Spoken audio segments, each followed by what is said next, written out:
بسم اللہ الرحمن الرحیم۔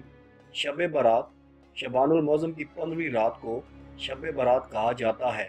برات کا مطلب ہے نجات کی رات۔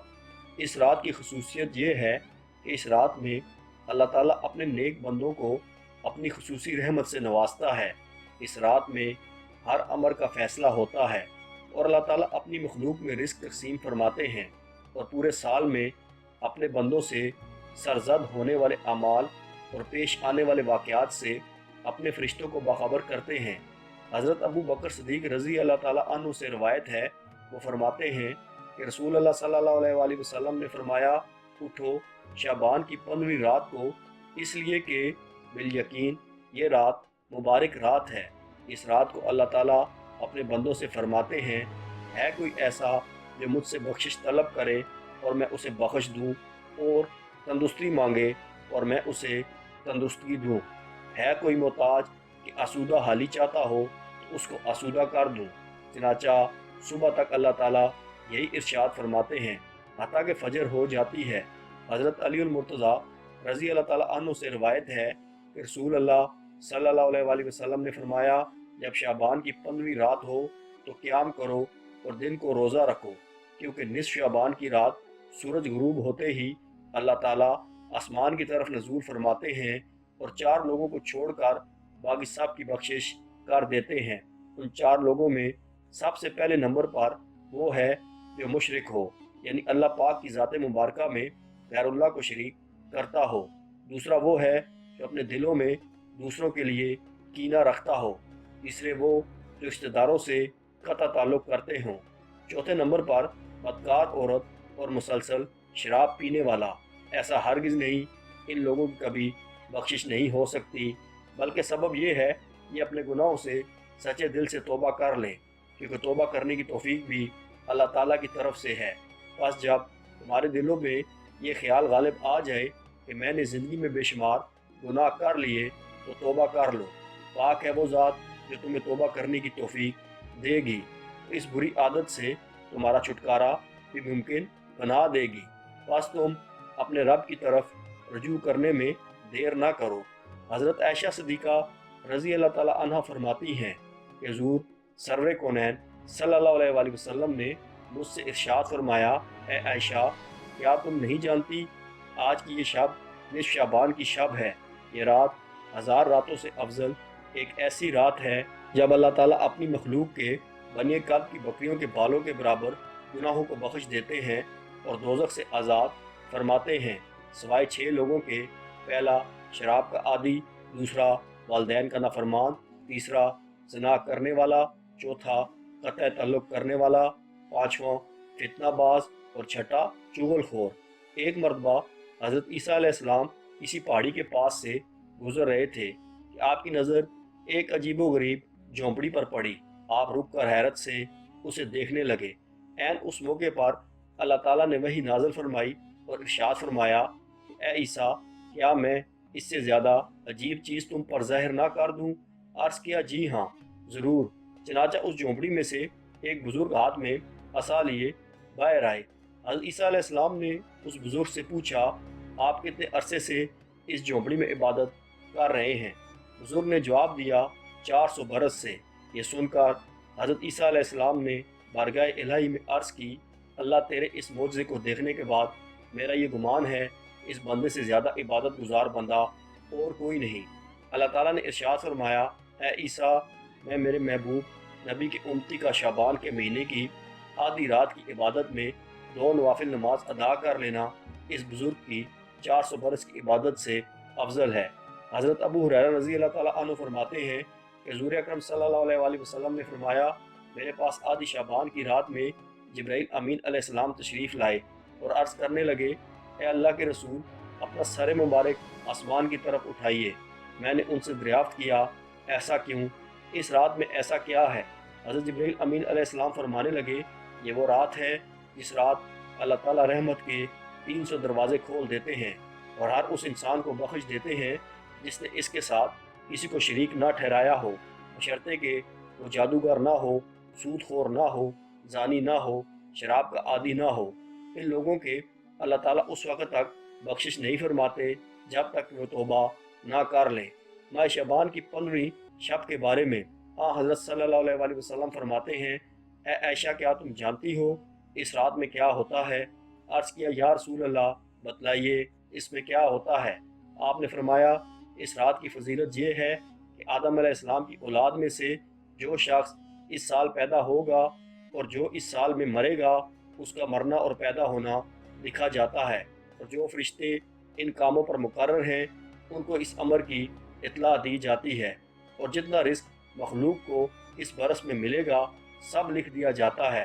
اور اس 15ویں رات اللہ تعالیٰ سورج ڈوبتے ہی اس دنیا کے اوپر جو آسمان ہے اس پر تشریف لے آتے ہیں اور ارشاد فرماتے ہیں، ہے کوئی جو مجھ سے بخشش کا طلبگار ہو، رزق چاہتا ہو، مصیبت کا مارا ہو، دعا کرے تو میں اس کی مصیبت کو دور کر دوں گا۔ اسی طرح صبح ہونے تک ارشاد فرماتے ہیں، بس بندوں کو چاہیے کہ اس رات خوب عبادت کریں، اپنے گناہوں کی معافی مانگیں اور 15ویں کا روزہ رکھیں۔ اللہ تعالیٰ اس رات میں اپنی مہربانی سے بے شمار بندوں کو بخش دیتا ہے، مگر کافر، مشرک، کینہ رکھنے والا اور قاتل کو نہیں بخشتا۔ حضرت عائشہ صدیقہ رضی اللہ تعالیٰ عنہ نے فرمایا، ایک رات میں نے رسول اللہ صلی اللہ علیہ وسلم کو بستر پر نہ پایا تو میں پریشان ہو گئی۔ میں آپ کی تلاش میں گھر سے باہر نکلی، میں نے دیکھا آپ بقیع کے قبرستان میں موجود ہیں اور آپ کا سر مبارک آسمان کی طرف اٹھا ہوا ہے۔ اس رات اللہ تعالیٰ آسمان پر تشریف فرماتے ہیں اور بنی کلب کی بکریوں کے بالوں کے برابر انسانوں کو دوزخ سے آزاد کرتے ہیں۔ پھر فرمایا، کیا تم آج رات مجھے عبادت کی آزادی دیتی ہو؟ میں نے عرض کیا ضرور۔